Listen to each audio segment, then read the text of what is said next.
வணக்கம் and welcome to podcast by Nandhu channel. YouTube ஆரம்பிக்கணும்னு ரொம்ப நாள் யோசிச்சுட்டே இருந்ததோடு அப்படியே விட்டாச்சு.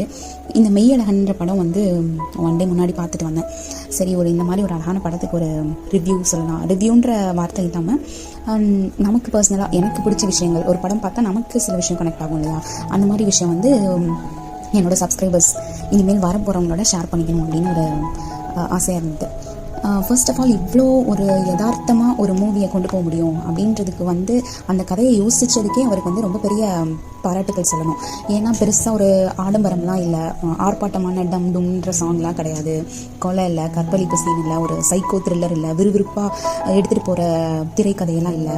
ஆனால் இது எதுவுமே இல்லாமல் கூட ஆடியன்ஸை வந்து உட்கார வச்சு ஸ்லோவாக அவங்களையும் கதையோடு அப்படியே மெதுவாக ட்ராவலில் கூட்டிகிட்டு போக முடியும் அப்படின்னு நினச்ச அந்த டீமுக்கு வந்து ரொம்ப பெரிய நன்றியும் பாராட்டுகளும் சொல்லிக்கிறேன். நான் ஒரு 90s கேர்ள் தான், அதனால் அந்த சூரிய வம்சம், வானத்தை போல் அந்த படம்லாம் பார்த்துட்டு வந்தால் ஒரு ஃபீல் இருக்கும் இல்லையா, அதாவது அது சொல்கிறப்பயே ஃபீல் குட் மூவிஸ் அப்படின்னு சொல்லுவோம்.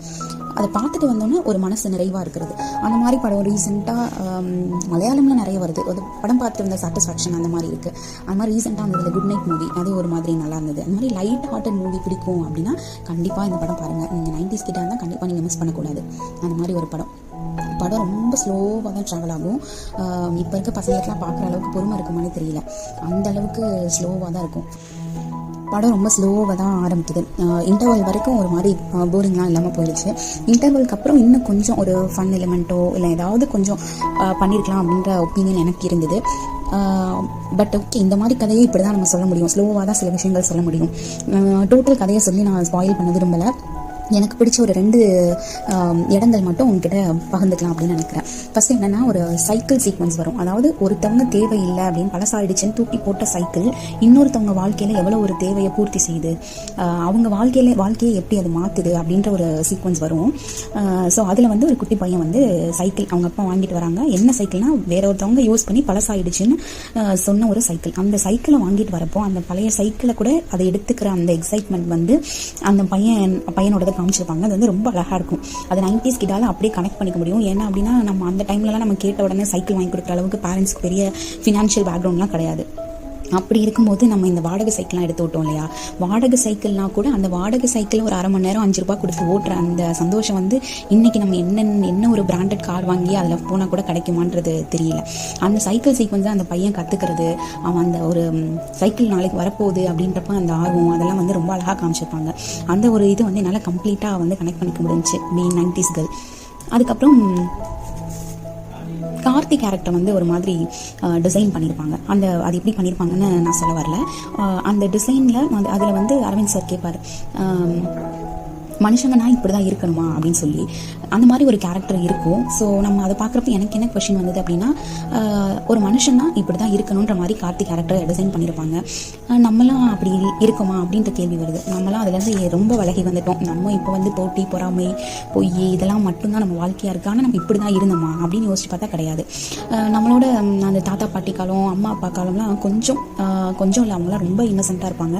90s வந்து கொஞ்சம் இன்னசென்ஸ் அதை வந்து இருந்தோம், எதுன்னு தெரியாமல் இருந்தோம். பட் இப்போ இருக்க பிள்ளைங்களுக்குலாம் வந்து பெரியவங்களோட அவங்களுக்கு தான் எல்லாமே தெரியுது. அந்த இன்னசென்ஸ் வந்து இல்லை, அந்த ஒரு வெளிப்படைத்தன்மை, மற்றவங்களுக்கு கஷ்டம் கொடுக்கக்கூடாதுன்னு நினைக்கிறது, எல்லா உயிரினத்தையும் பார்த்துக்கணும்னு நினைக்கிறது, இயற்கையை நேசிக்கிறது, நம்மளோட கல்ச்சரை மதிக்கிறது, சொந்தக்காரங்களை மதிக்கிறது, நம்மளோட அதாவது ஹிஸ்ட்ரி வரலாறை பற்றி தெரிஞ்சுக்கிறது, அதெல்லாம் வந்து இருக்கணுன்ற மாதிரி காமிச்சிருப்பாங்க. இப்படி ஒரு படத்தை வந்து இந்த ஒரு அவசர உலகத்தில் எல்லாமே அவசரம். நம்ம இப்போ 90s கிட்ட இருந்தாலுமே நம்மளுமே அதுக்கு வந்து பழகிட்டோம். இப்போ ஒரு 1/2 மணி நேரம் நெட் வரல, ஸ்லோ ஆகிடுச்சுன்னா எத்தனை தடவை நம்ம வந்து அந்த ஏரோப்ளேன் மோட ஆன் பண்ணி ஆஃப் பண்ணுறோன்றது நம்ம எல்லாருக்குமே தெரியும். ஸோ அந்தளவுக்கு ஒரு 1/2 hour தான். அந்த 1/2 hourல நம்ம ஒன்றும் பெரிய ரிசர்ச் பண்ணி நம்ம பண்ண போகிறதில்ல. அதே இன்ஸ்டா தான், அதே ஃபேஸ்புக் தான், அதே யூடியூப் தான். பட் ஆனாலும் அந்த பொறுமைன்றது வந்து நம்மகிட்ட இருந்து அப்படியே கொஞ்சம் கொஞ்சமாக போயிட்டே இருக்குது. அப்படி இருக்கும்போது இந்த படத்தை வந்து உட்காந்து பார்க்குறதே வந்து சிலருக்கு தான் முடியும்னு நான் நினைக்கிறேன். ஏன் அப்படின்னா, சைடில் வந்து ஒரே புசுன்னு காற்றை தான் வந்து ஆடியன்ஸ் கிட்ட இருந்து, நிறைய பேர்கிட்ட இருந்து சபா அப்படின்னு. ஸோ அந்தளவுக்கு வந்து பொறுமையெல்லாம் இல்லை பார்க்குறதுக்கு. அந்த மாதிரி அந்த 2 சீனும், சைக்கிள் சீக்வன்ஸும், இந்த ஒரு மனுஷனாக அப்படி தான் இருக்கணுமா அப்படின்ற அந்த கொஷின், நம்ம இருக்கோமா அப்படின்ற கொஷின் வந்து எனக்கு வந்தது. இதை வந்து ஷேர் பண்ணிக்கணும் அப்படின்னு மனசு ஏதோ ரொம்ப ஆர்வமாக இருந்துச்சு. படம் முடிச்சுட்டு வெளியே வரப்போ ஒரு பாட்டி கிட்ட அவர் 90s கிட்ட இருப்பார் போல. கேட்டவர், என்ன பாட்டி படம் பிடிச்சிருந்தா அப்படின்னு கேட்டாங்க. அந்த பாட்டி வந்து பிடிக்கல அப்படின்னு சொன்னாங்க. அவர் 90s கிட் போல. அவர் வந்து சொன்னார், என்ன பாட்டி இப்படி சொல்லிட்டீங்க, நான்லாம் தேட்டர் பக்கமே வரமாட்டேன், இந்த படத்துக்காக தான் வந்தேன், இந்த படம் அவ்வளோ ஒரு அருமையாக இருந்துச்சு, அந்த 90s கிட் வாழ்ந்த வாழ்க்கையெல்லாம் வந்து திரும்ப கிடைக்குமானே தெரியல, அந்த டைமுக்கு கூட்டிகிட்டு போயிட்டு வந்த மாதிரி இருந்துச்சு அப்படின்னு சொல்லி அவர் ரொம்ப ஃபீல் பண்ணி சொல்லிட்டு இருந்தார். ஸோ இந்த பாட்காஸ்ட் கேட்குற ஆடியன்ஸ் யாராவது, சப்ஸ்கிரைபர்ஸ் யாராவது இருந்தீங்கன்னா, இந்த மாதிரி சைக்கிள் வாங்குறதுல உங்களோட எக்ஸைட்மெண்ட் எப்படி இருந்துச்சு அப்படின்னு ஏதாவது ஒரு டிஃப்ரெண்ட்டாக இருந்தால் கண்டிப்பாக ஷேர் பண்ணுங்கள். அண்ட் இதுதான் என்னோட ஃபர்ஸ்ட் பாட்காஸ்ட். இனிமேல் என்ன மாதிரி போடலான்னு பெரிய பிளான்லாம் கிடையாது. ஸோ ஏதாவது இந்த இன்ட்ரெஸ்டிங்காக இருந்தால் கண்டிப்பாக அதை பற்றி பாட்காஸ்ட் எதிர்பார்க்கலாம். ஒரு ஃபீல் குட் ஓவராலாக சொல்லணும் அப்படின்னா, உங்களுக்கு ஒரு ஃபீல் குட் மூவி பார்க்கணும், லைட் ஹார்ட்டடாக பார்க்கணும், பெரிய சண்டை காட்சியெல்லாம் வேணாம், மாஸ் ஹீரோலாம் வேணாம், நார்மலாக போயிட்டு பார்த்துட்டு வரணும், ஒரு நல்ல ஃபீல் இருக்கணும், நிறைவாக இருக்கணும் அப்படின்னு நீங்கள் நினச்சிங்கன்னா கண்டிப்பாக இந்த படம் பாருங்கள். மெய்யழகன் சொல்லணும் அப்படின்னா, மெய்யாவே அன்பால மனசை நிறைவு செஞ்ச ஒரு படம், ஒரு அழகான படம் அப்படின்னு நான் சொல்லுவேன். தொடர்ந்து பேசலாம். இப்படிக்கு நந்து சேனல் உங்களுக்கு பாட்காஸ்ட் பை நந்து பிடிச்சிருக்கு அப்படின்னா கண்டிப்பாக ஃபாலோ பண்ணுங்கள், சப்ஸ்கிரைப் பண்ணுங்கள். தொடர்ந்து பேசலாம்.